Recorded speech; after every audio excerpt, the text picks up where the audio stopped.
Parte 2 de, ¿hay acaso en nuestra avanzada civilización una ley que sea únicamente para privilegiar a los hombres? Sí, la respuesta es sí, vamos a ver por qué. Ay, era sin spoilers. Bueno, pero la historia está muy interesante, vas a querer escucharla. Brittany Smith es una mujer de Alabama, un país supuestamente del primer mundo que tuvo un pasado muy complicado, a la cual le quitaron la custodia de sus hijos, ella fue a rehabilitación, enderezó su vida, estaba justo en el proceso para recuperarlos cuando es acusada de haber desuscrito de la vida a un hombre al que ella acusó de haberla agredido sensualmente. Es decir, que en defensa propia ella desuscribió a este hombre. Entonces, la parte que la estaba defendiendo le dice, tu caso aplica para la ley de legítima defensa, y ella, qué suave. No más que hay un problema, que esa ley es únicamente, al menos en este condado, utilizada por hombres. Nunca la ha utilizado una mujer. ¿Lo han intentado? Sí. ¿Se ha podido? No. Y además, en este condado a las mujeres, pues como que no les tienen mucho aprecio, nunca se hace mucha justicia con ellas. ¿Se la habrá jugado esta mujer? Necesito que vayas a ver la parte 1 en serio para que entiendas en qué circunstancias la mujer desuscribió a este hombre de la vida. Entonces, el abogado que la corte le puso le dijo, mira, esto tiene pies y cabeza porque tú estabas en tu casa, este hombre te agredió y tú para defenderte reaccionaste de esta manera. ¿Fue tu intención? No. ¿Fue la única forma que encontraste de salir de este asunto? Sí. No se me hace prudente que te declares culpable porque aplica tu caso para esta ley. Esta ley es siempre utilizada por los hombres para proteger su vida, su libertad y su propiedad. Básicamente, ni siquiera tu vida tiene que correr riesgo. Solo tiene que existir la duda razonable de que tu vida corra riesgo y hayan invadido tu propiedad para tú poder desuscribir a alguien de la vida. Si un hombre desuscribe a otro hombre de la vida diciendo, a ver, yo estaba en mi casa, este hombre se metió, yo llegué, estaba en mi cocina, yo me asusté y por eso lo desuscribí, listo, inocente, así de sencillo. El asunto es que si una minoría o un grupo vulnerable intenta utilizar esta ley, no se puede. O sea, sí se puede, pero no es percibido igual. Y menos es aceptable que una mujer lo haga por una agresión sensual. 2020 ya le dan la fecha del juicio. Dentro de las pruebas que ella presentó estaba su examen médico, donde efectivamente las heridas cuadraban con la historia que ella contaba. Si ella decía, es que me mordió, ahí estaba la mordida reflejada en el informe. Es que me puso sus manitas en mi cuellito para que yo me desvaneciera, ahí estaba en el informe. Y aún teniendo todos estos reportes, le preguntaban, es que entonces, ¿por qué tú no dijiste en la llamada que te habían agredido sensualmente? Y ella, ¿cuál llamada? La llamada que le hiciste a la policía para que acudieran a tu casa. Es que no funciona así, mira, está comprobado en muchos estudios que víctimas podrían presentar estrés postraumático y viviendo ese estrés, si alguien llega y les pregunta, ¿te abusaron sensualmente?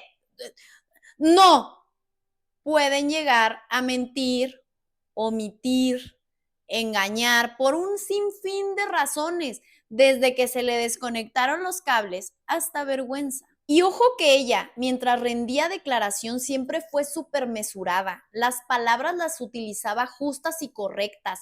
No andaba por ahí sacando lágrimas de cocodrilo, que luego si lloras te creen, pero si no lloran no te creen. Ella siempre fue como muy correcta, muy exacta, muy precisa, y era como, sí, pero es que en la llamada no le aceptaste a un extraño en 5 segundos que te habían abusado sensualmente. No, y espérate, además está este asunto que cuando la policía llegó, tú dijiste que era tu hermano el que lo había hecho. Sí, pero es que aquí agreden a las mujeres, no son justo como, sí, pero pues no dijiste pues. Respecto a Todd, bueno, pues a él le hicieron una autopsia y resulta que iba cargadísimo de sustancias.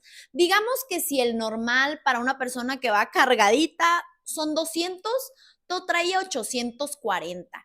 Y se sabe muy bien por estudios que ya han sido presentados que una persona que va así hasta atrás con esos niveles de sustancias no lo detienen ni 3 o 4 hombres. O sea, el nivel de fuerza que puede tener una persona que va cargado con esas cantidades sería el equiparable a unos 3 o 4 hombres. También había declaraciones de una parte de la familia de Todd que decía, pues la neta es que él era una persona muy diferente cuando iba hasta atrás de sustancias, entonces pues sí entiendo lo que le pasó.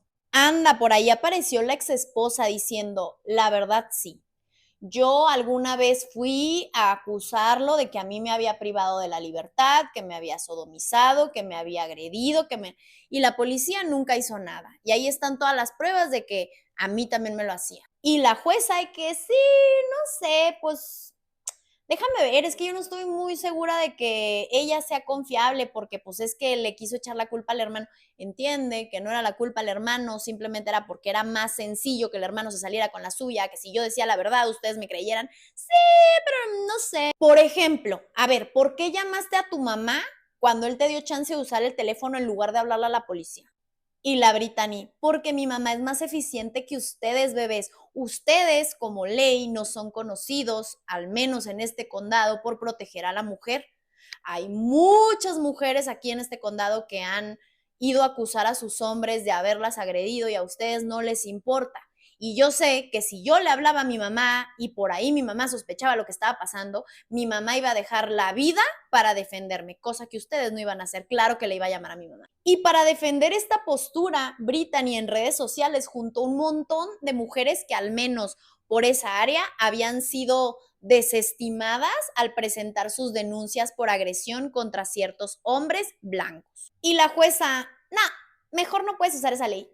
Así de sencillo. Y aquí no es que esa ley esté mal hecha, está bien hecha. El asunto que tiene que cambiar es nuestra percepción sobre cómo la mujer se puede defender ante una agresión de este tipo. O sea, les piden a las mujeres que se defiendan, pero luego las castigan por haberse defendido. Esta ley tiene un problema de estereotipos. Para que vean a qué grado llegó la situación, ella se tuvo que declarar culpable porque si se declaraba culpable, la sentencia era menor. 18 meses, eso le dieron. Si ella no se hubiera declarado culpable, su juicio hubiera sido llevado por esta misma jueza que ya la había desestimado. Y ahí entonces se jugaba una cadena perpetua. Así de curiosito está el sistema de un primer mundo. Ya ni les platico lo que nos toca a nosotros, ¿verdad? Bueno, todo bien. Aquí un par de datos interesantes. Estudios muestran que la mayoría de las mujeres que desuscribieron de la vida a sus agresores terminan declarándose culpables porque eso es mejor que ir a un juicio. Ahora, hay un estudio que se llama Stand Your Ground que confirma que las mujeres son 2 veces más propensas a encontrarse culpables cuando utilizan la ley de la legítima defensa. Como sea, al declararse culpable, todo eso pasa al historial de Brittany y eso la seguirá de por vida.